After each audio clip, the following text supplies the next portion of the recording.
Casino Royale, un film que j'aime beaucoup dans la saga bondienne, se plaçant à la 4e place parmi les 25 films. Un segment de ce film est centré sur une méga partie de poker à l'enjeu énorme pour le chiffre, ennemi de 007 dans cette histoire. Mais est-ce bien plausible tout ce qui se passe autour de cette table de poker? Aujourd'hui, ce n'est pas le fan de Bond qui va parler, mais bien l'amateur de poker que je suis, l'ayant pratiqué pendant plus d'une dizaine d'années. On va donc décortiquer ensemble l'approche du poker dans ce film Casino Royale. Avant de débuter les 3 grosses mains de cette partie de poker, on va parler un petit peu de cette scène. Le fameux débat poker, jeu de hasard ou pas? Qu'on soit bien clair, dans le poker, il y a une part importante de hasard. Mais Bond essaye de persuader Vesper qu'il s'agit d'un jeu d'information et de probabilité qui fait du hasard une variable qu'on peut tenter de minimiser. L'arrogance de Bond nous montre que James croit pouvoir maîtriser ce facteur. Il ajoute dans la discussion que le joueur de poker ne mise pas sur ses cartes, mais sur le joueur d'en face. Alors là, il est évident, et on le verra plus tard,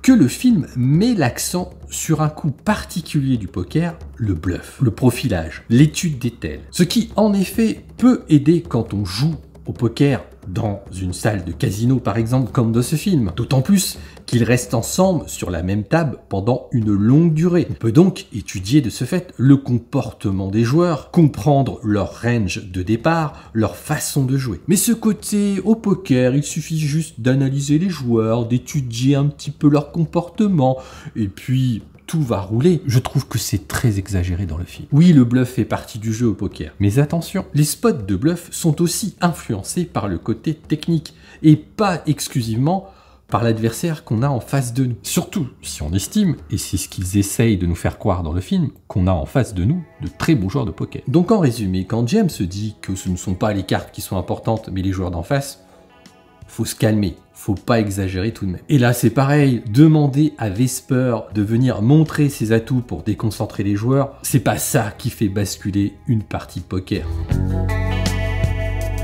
Alors on va le voir, dans ce film, on a 3 grosses mains qu'on va essayer, je dis bien essayer de décortiquer. On arrive sur une main où on voit un flop avec 3 cœurs tombés, 5, 8, 9. Il y a 4 joueurs encore en course, les 2 premiers check, le chiffre mise sur ce flop, James suit, les 2 autres passent. Arrive la 4e carte, la turn, un 9 de trèfle. Le chiffre continue l'action en misant et James suit. À la river, un 2 de cœur. Le chiffre mise, James suit. Le chiffre montre un full, touché à la river. James passe, ne montrant pas son jeu. Il a tout à fait le droit. Ce que veut nous expliquer le film avec cette main, c'est que James détecte un tel.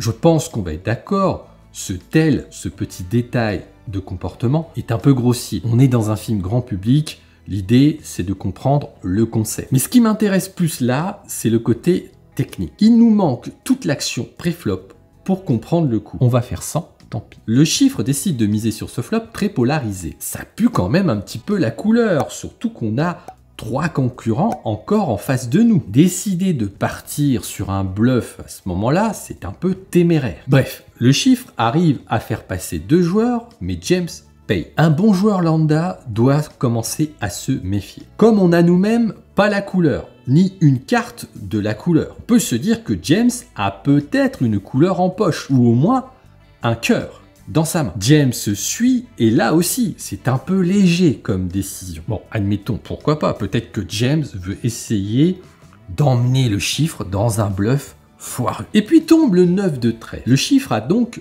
2 paires en poche. Il continue d'agresser par une mise. Il a une main à peu près potable, mais attention, il a quand même beaucoup de mains en face qui peuvent le battre. Des cœurs, des paires supérieures servies, les 2 autres 9. James suit et c'est certainement une erreur de sa part. Il doit à ce moment surrelancer pour clore le coup et ôter tout bluff dans la range de l'antagoniste. Parce que par ce fait, il donne une carte gratuite au chiffre. Et cela se retourne contre lui puisque le chiffre obtient un miraculeux full. Alors oui, on veut nous faire comprendre que ce coup sert à James à identifier les spots de bluff de chiffres, surtout avec ce tel prémarqué, sauf que techniquement, c'est plutôt pourri et ce n'est pas digne de très bons joueurs de poker. Alors, on ne nous dit pas dans le film ce qu'avait James en main. Mais selon ce qu'il explique à Matisse et Vesper, il avait la main gagnante dès le flop. Donc on peut en déduire qu'il avait soit une meilleure paire de départ ou de cœur. Jouer passif comme le fait James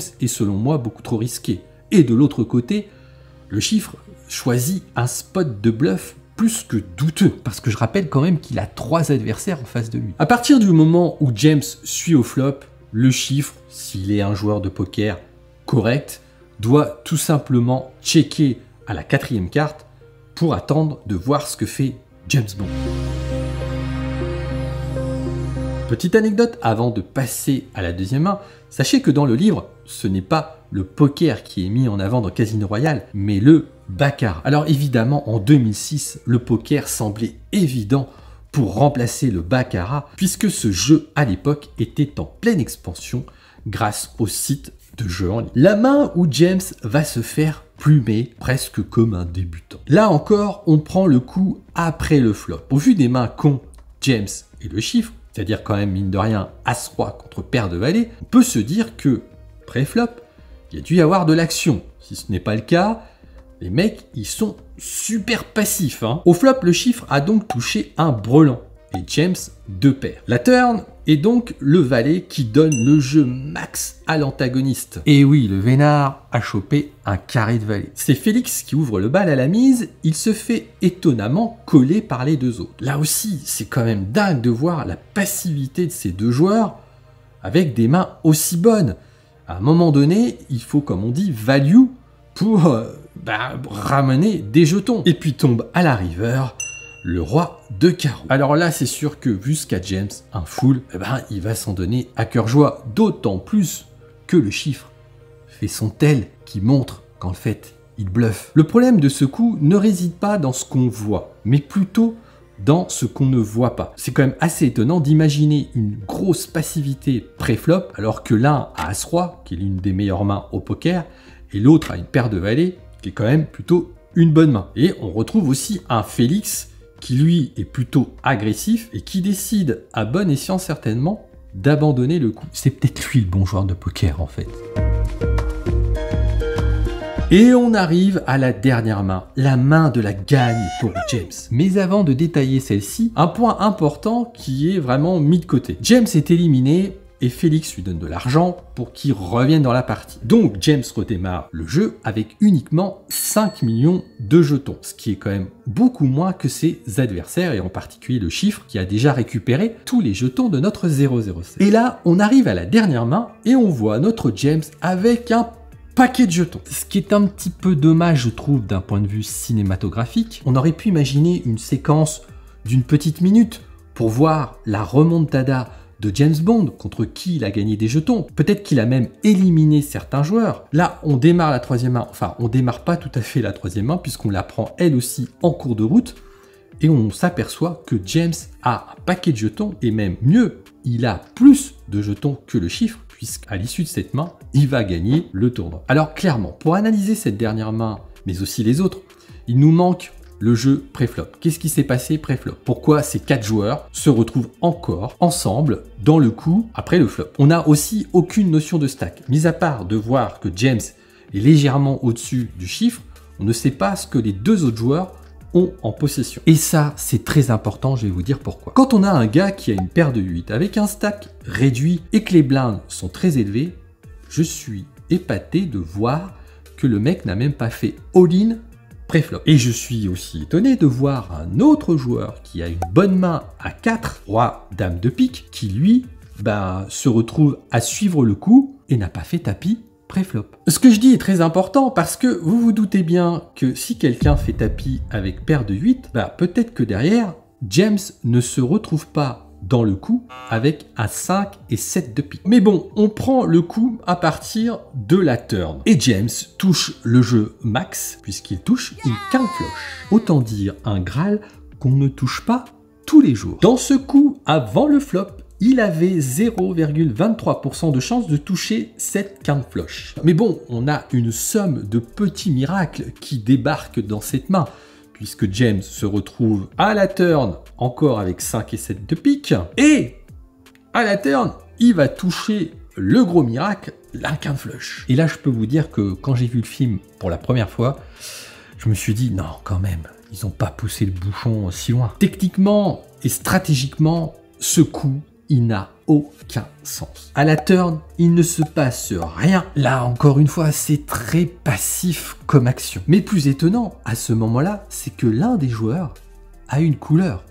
Et il décide lui aussi d'être passif et de checker. À quel moment les joueurs ils font de la value sur leurs mains? Je me pose la question s'ils connaissent la notion. Pour moi, à ce moment-là, le gars qui a la couleur, même s'il va se faire avoir par une quinte flush, il doit miser. C'est pas possible qu'il check. Non. Alors après que tout le monde parte à tapis à la river, n'a rien d'étonnant, parce qu'ils ont tous touché quelque chose. Tout le monde a une main de mutant. Mais bon, étonnamment, le chiffre ne se méfie pas. Avec quoi Bond peut faire all-in? Un bluff certainement pas, il va pas jouer sa partie comme ça. 007 n'a que 2 mains qui peuvent battre le chiffre. As-8 et 5-7 de pique. Il a forcément l'une des deux vu l'enjeu. En résumé, selon moi, ce qu'on a décidé de nous montrer dans Casino Royale est une partie marginale du poker. Alors évidemment, on peut voir des dingueries. Ça m'est déjà arrivé de me retrouver avec une excellente main, style un full,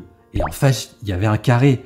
Mais c'est extrêmement rare. Le hic dans cette histoire, et certainement pour faire avaler la pilule aux amateurs de poker, c'est qu'on ne voit pas ce qui se passe avant le flop, et souvent au flop. Et du coup, on prend le coup en cours de route et on peut s'étonner qu'il y ait certaines personnes qui soient encore dans le coup alors qu'ils ne devraient plus s'il y avait eu un petit peu d'agressivité avant le flop ou même sur le flop. Qu'on soit bien d'accord, il existe des joueurs passifs avec ce style de jeu dans le circuit.